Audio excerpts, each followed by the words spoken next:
एक प्रश्न और राजस्थान जयपुर से आया है कि गुरुदेव जी, कलयुग का अंत कब होगा? क्या कभी दोबारा सतयुग आएगा?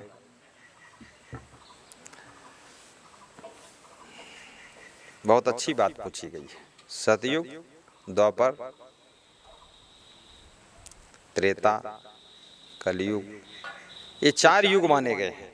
लेकिन मेरे विचार से जिसके सात्विक विचार हैं, हर युग उसके लिए सतयुग ही है।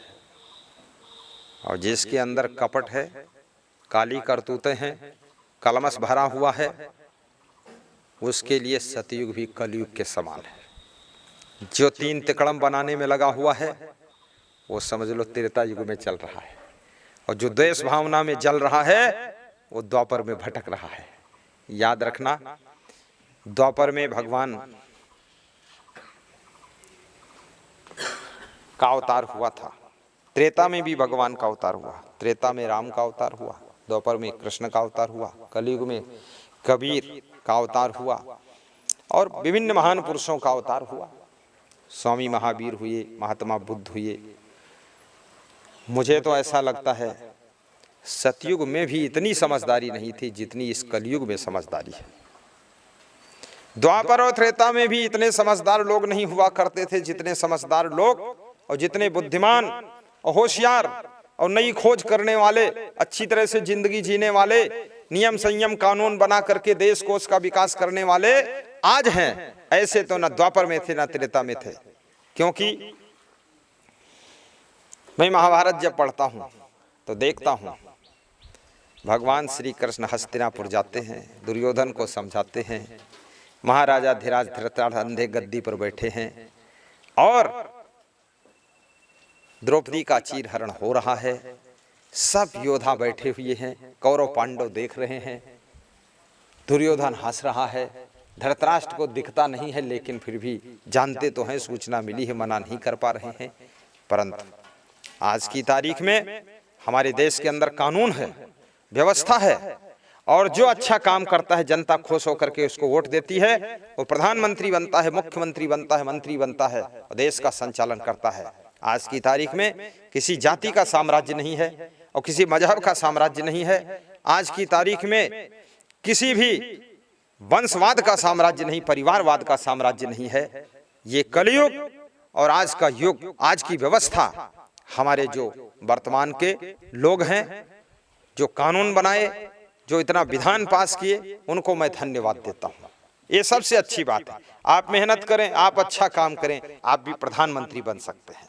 लेकिन जिस समय द्वापर युग में, त्रेता युग में आप देखते हैं, उस समय दूसरा नहीं बन सकता था। धृतराष्ट्र का बेटा दुर्योधन कितना उदंड घमंड से भरा हो, लेकिन गद्दी पर वो बैठेगा। युधिष्ठिर योग्य हैं तो भी नहीं बैठेंगे। वंशवाद चलता था, परिवारवाद चलता था। मैं समस्त हिंदुस्तान वासियों से कहूंगा और विश्व के लोगों से कहूंगा, इस वंशवाद का अंत करिए, जातिवाद का अंत करिए और आप चुनाव उनका कीजिए जो योग्य है।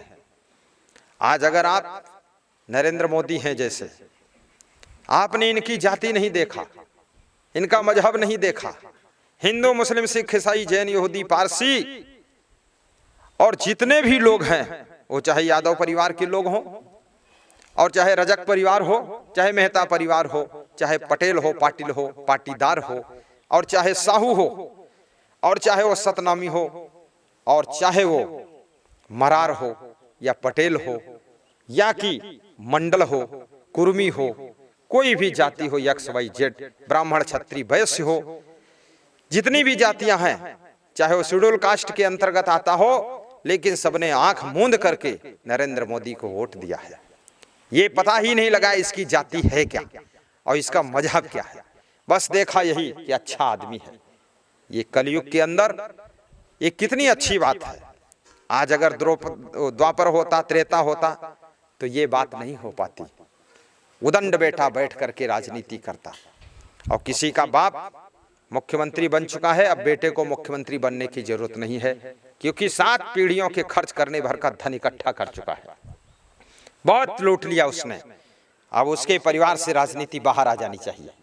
अब दूसरे लोगों को राजनीति में आकर के सेवा करनी चाहिए। त्याग संयम जिनके अंदर है, देशभक्ति जिनके अंदर है, जो लोग धन का लोभ नहीं रखते हैं, ईमानदारी से काम करना चाहते, जिम्मेदारी, वफादारी, बहादुरी और बुद्धिमान हैं, जिनके डिसीजन से देश का विकास हो सकता है।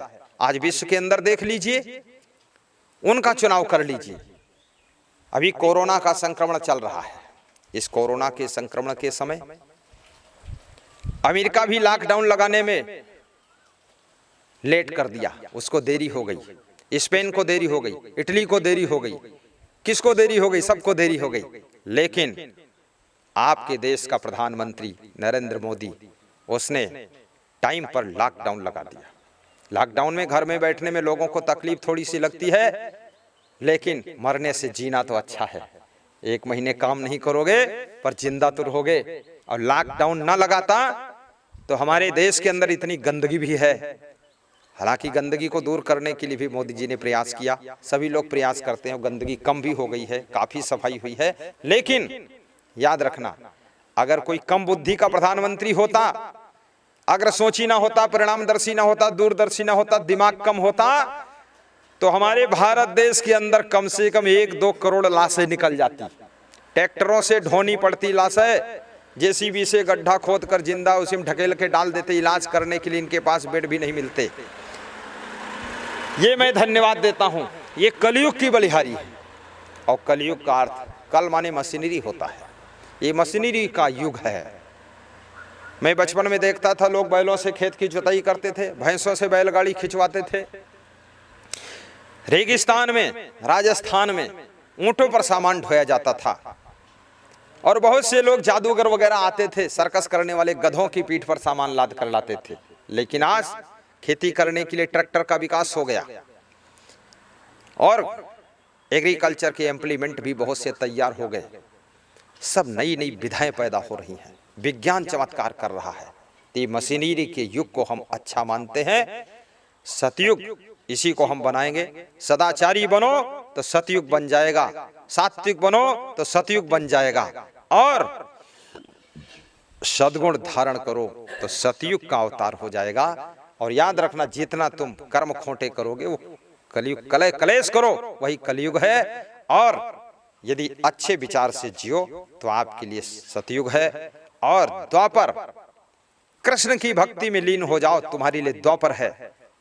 राम की भक्ति में लीन हो जाओ, तुम्हारे लिए त्रेता है।